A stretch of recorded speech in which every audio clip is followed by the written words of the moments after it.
I worked part-time as a DoorDash delivery driver last year. I had another job at a clothing store, but on certain days I would actually make more money doing deliveries, due to more people ordering on specific days. So on those days I'd spend most of my night driving around doing this. For almost 6 months, at the time, I had gotten very familiar with it. And it was kind of just second nature to make things better my town rarely had. Any traffic even during rush hour, anyways it was a regular night of delivering, and I had just picked up a large order from a fancy restaurant and began making my way to the customer's house. Big expensive orders are always the best ones to do. These orders pay more and really didn't take any extra effort compared to other deliveries, so it kind of just felt like a bonus. I pulled into the neighborhood of large homes, which made sense considering the size of the order in the fancy restaurant. It was a very foresty area with most of the houses hidden behind long driveways that went into the trees. The customer's house wasn't too far into the neighborhood, though it was only a couple minutes down the road. Usually I'd park on the side of the street and walk up to the front door, but with driveways like these I would obviously just go down them to get closer to the house since they were so far away. But as soon as I turned onto the driveway, I slammed on my brakes. There's a chain held up by 2 pillars on either side of the driveway, blocking the entrance. I'd seen these before, but I'd rarely ever see the chain actually connected. I figured they'd just forgotten to undo it, so I got out of my car and made my way over to the pillar on the right side. I immediately noticed there was a lock on it that required a key, preventing me from just removing it. I stood there annoyed and looked down the driveway, but I couldn't even see the house from where I was, so I went back to my car and grabbed my phone to call the customer. A man answered after the first ring, and I explained that I was their DoorDash driver and that the chain was blocking the entrance to their driveway. He responded saying that there was no easy way to unlock it right now, but the house wasn't very far down, so I shouldn't have to walk very far. I pretended to be nice and said okay, and hung up. Typical rich family, I whispered to myself as I reached into the passenger seat to grab the large bag of food.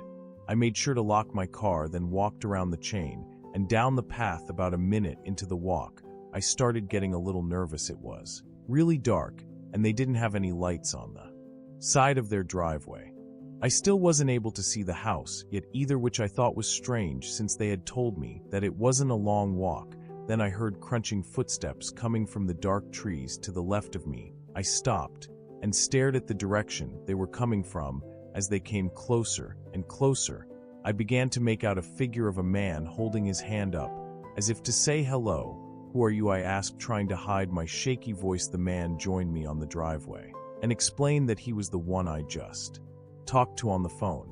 I was still uncomfortable and asked what he was doing. It took a step forward that began saying that the driveway took a sharp turn up ahead, and it was actually a shortcut to go through the trees, so he figured he'd meet me halfway. Since it was a long walk for me, I found this whole situation to be really strange, and he had said on the phone that it was a short walk, but now he was admitting that it was long. It just didn't add up. The man stood a few feet away from me and held his hand out for the bag. I hesitantly stepped towards him and handed him the food. He thanked me and turned around the head back the way he came, but then he stopped and turned to face me again.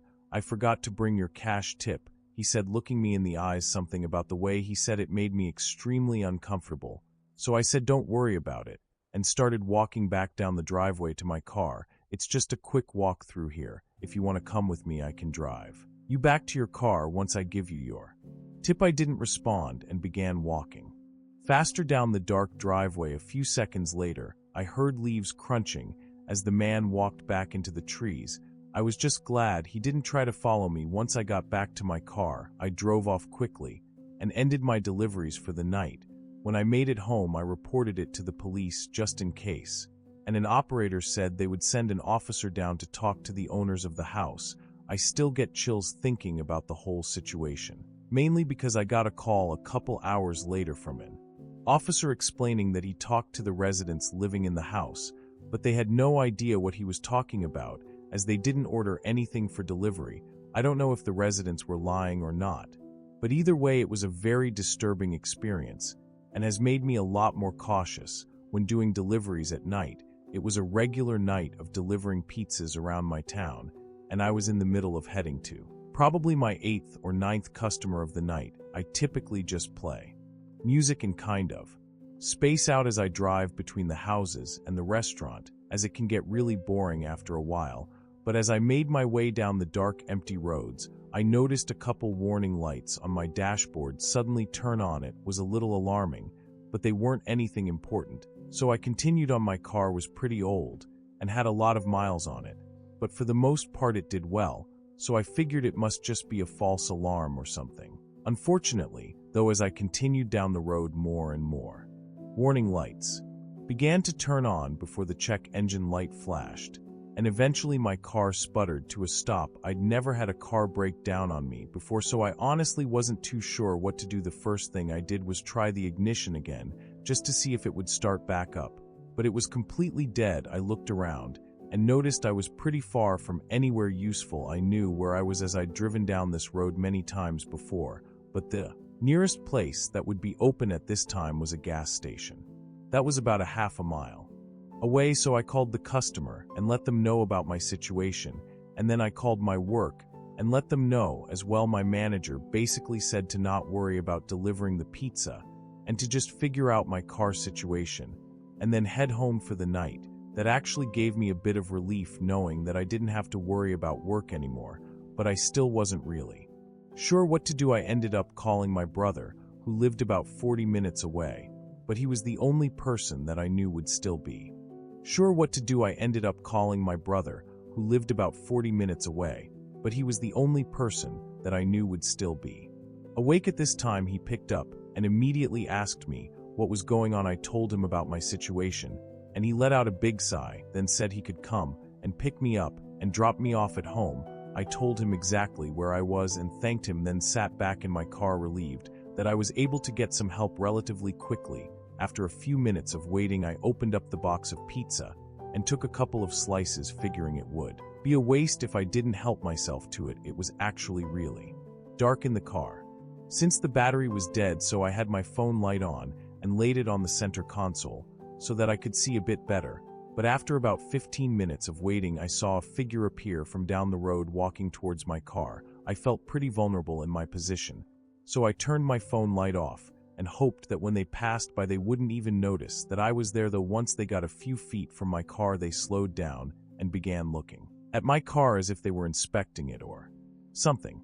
Then the man came up to my window and knocked, as if he wanted me to roll it down. Of course, I wasn't able to, so I loudly spoke, telling him that I couldn't. He looked offended and responded, asking me for a lift to the gas station down the road. This was when I started to get a strange feeling about this guy, as I felt like it was pretty obvious that my car had broken down, so I knew he had to be up to something. I didn't respond and kind of just sat there watching the guy, hoping that he would go away.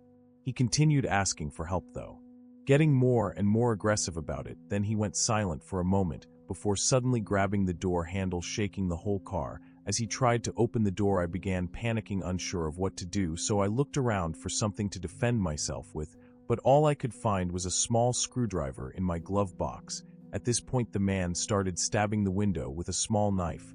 As if he were trying to break it, he made a few large scratches on it before beginning to wedge his knife in the top of the window to forcefully push it down. I was yelling at him and screaming for help, but I knew my efforts would go unheard. He continued for over a minute with pure anger in his eyes as he tried everything to get in, but then he stopped, stood there for a moment silent and breathing heavily. He pushed his face against the window and stared at me with rage and disgust, then smashed his fist into the door one last time before running back down the road into the darkness. When my brother arrived, I showed him the scratches and dents on my door, and we left in a hurry, calling the police on the way to my house. I'd never feared for my life as much as I did on that stranded road, but the one thing I can't get out of my mind ever since then was the look in the man's eyes as he stared at me through the window. It felt as though I was just inches away from a monster eager to perform a brutal and horrible attack on me. As I sat there alone and helpless. During college, I worked at a small restaurant that was open late, which was usually 1 a.m. most nights. Most customers would either come in an order or call an order for pickup, but every once in a while someone will ask for a delivery. I always enjoy doing the deliveries because I'd get to leave the place and drive around while getting paid, plus the tip money was always nice. Anyways, we had a small delivery order for a customer that ordered at 12, so this was my last delivery of the night. Before getting off, I got in the car and started down the road. The GPS said it was 15 minutes away, but our restaurant was located right next to a highway, so for pretty much every delivery, I'd be on the highway for a few minutes before taking an exit and entering a neighborhood. I got on the ramp to enter the highway, and usually no one is out this late at night. But as I started to go down the ramp, I noticed a car coming toward me in my side mirror. From the headlights, I could tell they were far away, but they were also going really fast either way, though I had to merge into the highway, so I slowly turned in and stayed in the far right lane. The car behind me then merges from the middle lane into the far right lane, as well, practically slamming on the brakes as he comes towards the back of my car. What the hell is wrong with this guy? I thought, as he just put both of our lives in danger for absolutely no reason. I figured he had to be drunk or just some idiot that thought it would be funny to scare me. But after a few minutes, he still stayed right behind me. I wasn't really sure what he was doing at this point, but it wasn't funny at all. My exit was coming up, so I was just hoping he'd leave it alone once I turned off the highway. But of course the guy followed me. The house I was delivering to was in a big neighborhood right next to the highway. So I turned in and started driving down the neighborhood streets. Once we got deeper in, the guy behind me turned all of his headlights off. This is when I really started to panic. I'd had stupid drivers follow me for a bit because I accidentally cut him off or something, but this was going too far and I hadn't even done anything to them.